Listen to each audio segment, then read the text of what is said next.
Breathing of the Mild is a game of half-truths. This isn't a dungeon. She isn't pretty. And you aren't really crying. But here we are, in line for Tears of the Kingdom, spending $80 on a new game, wondering why inflation is loved by furries. And will Zelda ever be the same again? Look, I'm actually a diehard fan of this game. I genuinely love Zelda. And I will force myself to like a game if I have to, because I'm a diehard fan. Or autistic. Both. Both, actually. I mean, it can't be that hard to like this game. I mean, look at these temples. On the plus side, I don't want to kill.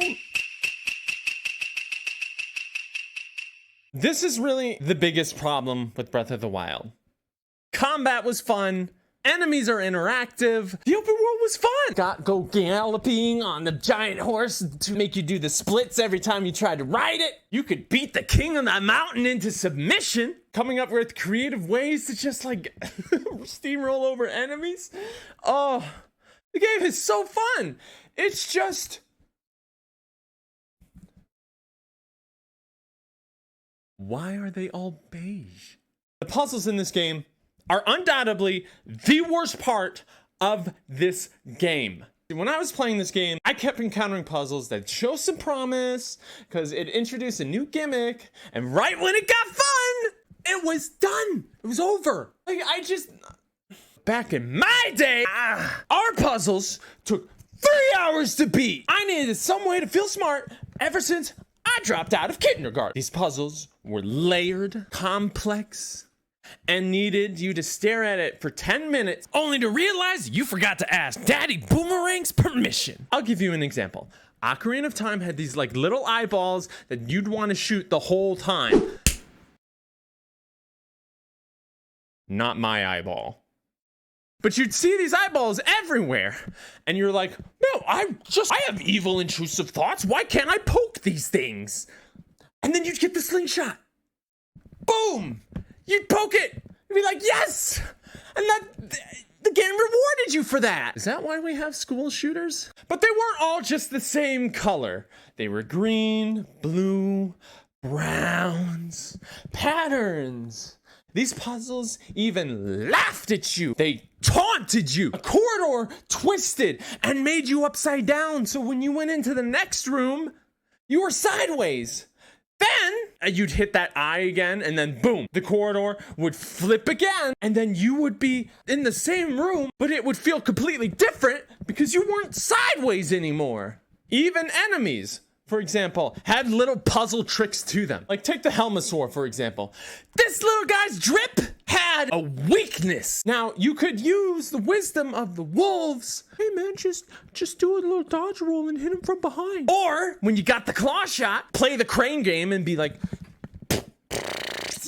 Whoa! Imagine you could do that with other people's drip. Like, this stuff was my meal, dude! But now, Breath of the Wild is giving me the crime-flavored puzzles! Why couldn't these puzzles have a progression system? Well, they're not meant to. See, in an interview with the main lead, Eiji Aonuma, he quotes, "It's not that anyone is telling me we have to change the formula. I want to change it. I'm getting tired of it, and then I'm sure other people are getting tired of it." That was after they finished Skyward Sword in 2013. IG wanted to see what Zelda would mean in an open world setting.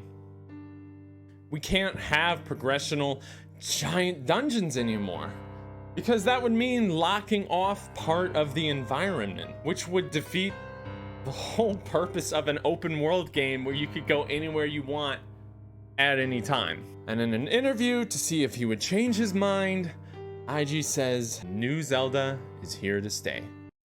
Well, I bet you're wondering what to do now.